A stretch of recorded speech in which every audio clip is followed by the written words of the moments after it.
खासदार ओमराजे निंबाळकर यांना 20 वर्षांनी सुद्धा न्याय मिळालेला नाही, अशी प्रतिक्रिया ऑल इंडिया पॅन्थर सेनेचे अध्यक्ष दीपक केदार यांनी दिली आहे. महत्त्वाचं म्हणजे 19 जूनला उपमुख्यमंत्री सुनेत्रा पवार या केंद्रीय गृहमंत्री अमित शहा यांना भेटल्या आणि दुसऱ्याच दिवशी 20 जूनला पवनराजे निंबाळकर केसचा अनपेक्षित निकाल लागला, असं म्हणत केदार यांनी आश्चर्य व्यक्त केलंय. पवनराजे निंबाळकर हत्याकांडातील आलेला निकाल हा ओमराजे निंबाळकर यांच्यावर अन्याय करणारा आहे. या संदर्भात कुठेही चर्चा होत नाही, हे दुर्दैव आहे. आरोपी असलेले पदमसिंह पाटील हे सध्याच्या उपमुख्यमंत्री सुनेत्राताई पवार यांचे सख्खे भाऊ आहेत.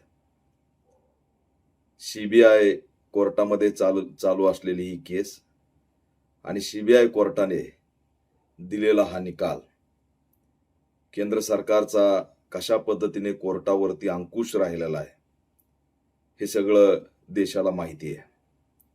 आणि सीबीआय ही कशाच्या अंडरमध्ये हेही देशाला माहिती आहे. त्याच्यामुळे ओमराजे निंबाळकर 20 वर्ष ज्या न्यायाची वाट बघत होते, तो न्याय त्यांना मिळालेलाच नाही. उलट तो न्याय संशयास्पद भोवऱ्यामध्ये अडकलेला आहे.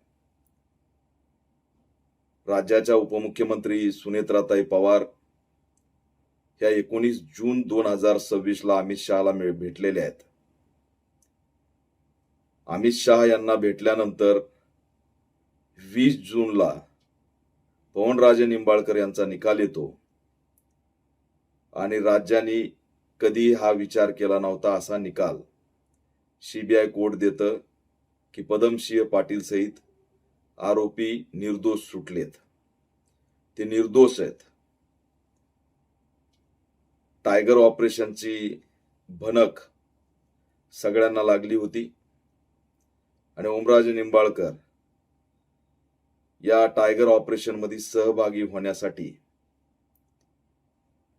याचसाठी तयार झाले असावेत की पवनराजे निंबाळकर या त्यांच्या वडिलांना न्याय मिळेल. परंतु 2 महिन्यात निकालाची 3दा तारीख फिरते.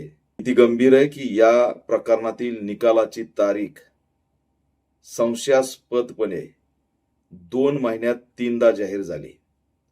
14 मे 2026 ला निकाल येणार होता. पुन्हा 16 जून 2026 ला निकाल येणार होता. 19 जूनला अमित शहा आणि सध्याच्या उपमुख्यमंत्री यांची भेट होते आणि अखेर 20 जूनला हा निकाल लागतो. त्यानंतर तात्काळ ओमराजे निंबाळकर टायगर ऑपरेशनचा भाग व्हायचा की नाही याचा विचार करतात आणि पुन्हा अमित शहा हायकोर्टात जाऊन त्या ठिकाणी ही केस चालू अशा पद्धतीचं आश्वासन देतात. याचा अर्थ टांगती तलवार अजित पवार गटावरती ठेवायची, सुनेत्राताई पवार यांच्यावर सुद्धा तो दबाव ठेवायचा आणि ही केस कधीतरी निकाल लागेल म्हणून ओमराजे निंबाळकर यांना सुद्धा सोबत घ्यायचं. अशा पद्धतीचा एकंदरीत हा पॅटर्न राबवलाय का अशी शंका या ठिकाणी निर्माण झालेली आहे.